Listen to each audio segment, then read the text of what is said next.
This is Audible. Recorded Books and RB Digital present A Court of Frost and Starlight by Sarah J. Maas. Narrated by Amanda Lee Cobb. Chapter 1. Feyre. The first snow of winter had begun whipping through Valaris an hour earlier. The ground had finally frozen solid last week, and by the time I'd finished devouring my breakfast of toast and bacon, washed down with a heady cup of tea, the pale cobblestones were dusted with fine white powder. I had no idea where Rhys was. He hadn't been in bed when I'd awoken, the mattress on his side already cold. Nothing unusual, as we were both busy to the point of exhaustion these days. Seated at the long cherrywood dining table at the townhouse, I frowned at the whirling snow beyond the leaded glass windows. Once I had dreaded that first snow, had lived in terror of long, brutal winters. But it had been a long, brutal winter that had brought me so deep into the woods that day nearly 2 years ago. A long, brutal winter that had made me desperate enough to kill a wolf, that had eventually led me here. To this life, this happiness. The snow fell, thick clumps plopping onto the dried grass of the tiny front lawn, crusting the spikes and arches of the decorative fence beyond it. Deep inside me, rising with every swirling flake, a sparkling, crisp power stirred. I was High Lady of the Night Court, yes, but also one blessed with the gifts of all the courts. It seemed winter now wanted to play.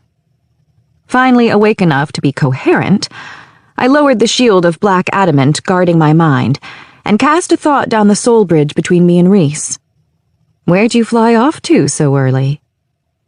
My question faded into blackness, a sure sign that Rhys was nowhere near Valaris, likely not even within the borders of the Night Court. Also not unusual. He'd been visiting our war allies these months to solidify our relationships, build trade, and keep tabs on their post-wall intentions. When my own work allowed it, I often joined him. I scooped up my plate, draining my tea to the dregs, and padded toward the kitchen. Playing with ice and snow could wait. Nuala was already preparing for lunch at the work table. No sign of her twin, Caradwyn, but I waved her off as she made to take my dishes. I can wash them, I said by way of greeting. Up to the elbows and making some sort of meat pie, the half-wraith gave me a grateful smile and let me do it. A female of few words, though neither twin could be considered shy. Certainly not when they spied, for both Rhys and Asriel. It's still snowing, I observed rather pointlessly, peering out the kitchen window at the garden beyond as I rinsed off the plate, fork, and cup. Elaine had already readied the garden for winter, veiling the more delicate bushes and beds with burlap. I wonder if it'll let up at all. Nuala laid the ornate lattice crust atop the pie and began pinching the edges together, her shadowy fingers making quick, deft work of it. It'll be nice to have a white solstice, she said, voice lilting and yet hushed, full of whispers and shadows.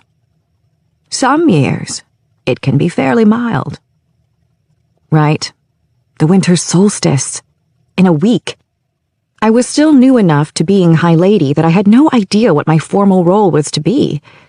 If we'd have a High Priestess do some odious ceremony, as Ianthe had done the year before. A year. Gods. Nearly a year since Rhys had called in his bargain, desperate to get me away from the poison of the spring court, to save me from my despair. Had he been only a minute later, the mother knew what would have happened, where I'd now be. Snow swirled and eddied in the garden, catching in the brown fibers of the burlap covering the shrubs. My mate, who had worked so hard and so selflessly, all without hope that I would ever be with him. We had both fought for that love, bled for it. Rhys had died for it. I still saw that moment in my sleeping and waking dreams.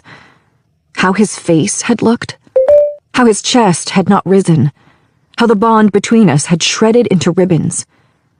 I still felt it. That hollowness in my chest where the bond had been, where he had been.